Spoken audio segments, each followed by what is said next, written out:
વડોદરા જિલ્લાના ડભોઈ તાલુકા નગરપાલિકા વિસ્તારમાં આવેલા મહોડી ભાગોળ સુંદર કુવા ખાતે પીવાના પાણીની લાઇનમાં ભંગાણ પડતા છેલ્લા 4-5 દિવસથી કોઈ ફોલ્ટ પકડાતો નથી, જેને લઈ નગરપાલિકા વહીવટતંત્ર દ્વારા વિસ્તારના રહીશોને ટેન્કર દ્વારા પીવાનું પાણી પૂરું પાડવામાં આવે છે.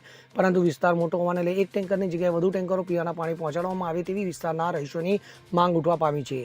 મળતી માહિતી મુજબ મહોડી ભાગોળ સુંદર કુવા ખાતે વિસ્તારમાં છેલ્લા કેટલાક દિવસથી પીવાના પાણીની લાઇનમાં ભંગાણ સર્જાયો છે. ત્યારે નગરપાલિકાના તંત્ર તેનો ફોલ્ટ શોધવા માટે ઠેર ઠેર જગ્યા ઉપર ખાડા ખોદી રહ્યા છે. ત્યારે પાઇપલાઇન રિપેર ના થાય ત્યાં સુધી પાણી આપવા માટે રોજ નગરપાલિકા કચેરી દ્વારા એક જ ટેન્કર દ્વારા પીવાનું પાણી પૂરું પાડતા હોય છે. ત્યારે વિસ્તારના રહીશો માટે પીવાના પાણીના ટેન્કર દ્વારા નગરપાલિકા તંત્ર પાણી પૂરું પાડવામાં આવી રહ્યું છે. ત્યારે વિસ્તારના રહીશો મોટી સંખ્યામાં હોવાને લઈ એક જ ટેન્કર દ્વારા પૂરું પાણી પાડવામાં આવતા વધુ ટેન્કર પાણી આપવા રહીશોની માંગ ઉઠવા પામી છે.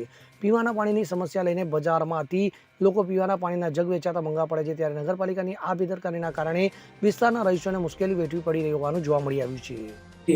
ઓકે, મહોડી ભાગોળની બહાર વર્ષોથી પાણીના ટેન્કરની આપવામાં ઘરમાં પાણી આપવામાં આવતું હતું અને 3 ટાઈમ પાણી એ વિસ્તારમાં પહોંચતું હતું. એ કામગીરી બંધ કરવાના ભાગરૂપે આજરોજ 2 દિવસથી પાણીની લાઇનમાં એક જ લાઇનમાં પાણી આપવાનું શરૂ કરેલ છે, જેથી કેટલાક વિસ્તારોમાં પાણીની સમસ્યાનો પ્રોબ્લેમ આવી રહ્યો છે. વિધિન 4-5 દિવસની અંદર આ કામ સોલ્યુશન આવી જશે અને પાણી રાબેતા મુજબ પોતાના ઘરમાં આવતું થઈ જશે.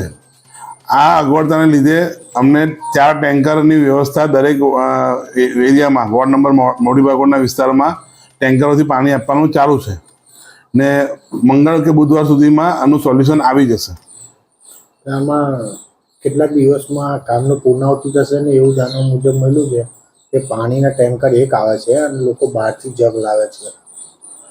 પાણીનો વપરાશ ડભોઈ નગરમાં વિશેષ વધારે પડતો છે ને પૂરતું પાણી ડભોઈ નગરપાલિકા પહોંચાડે પણ છે, પણ પાણીનો ખોટો બગાડ થાય છે, જેના ભાગરૂપે આ પગલું લેવામાં આવ્યું છે.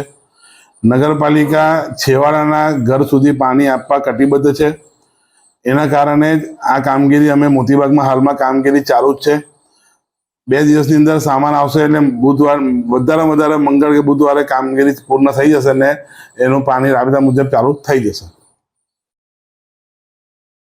વિકાસ ચતુર્વેદી સાથે CN24 ન્યૂઝ ડભોઈ.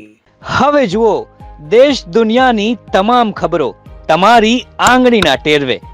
ઉઠાવો મોબાઈલ અને Google Play Store પરથી ડાઉનલોડ કરો અમારી CN24 ન્યૂઝ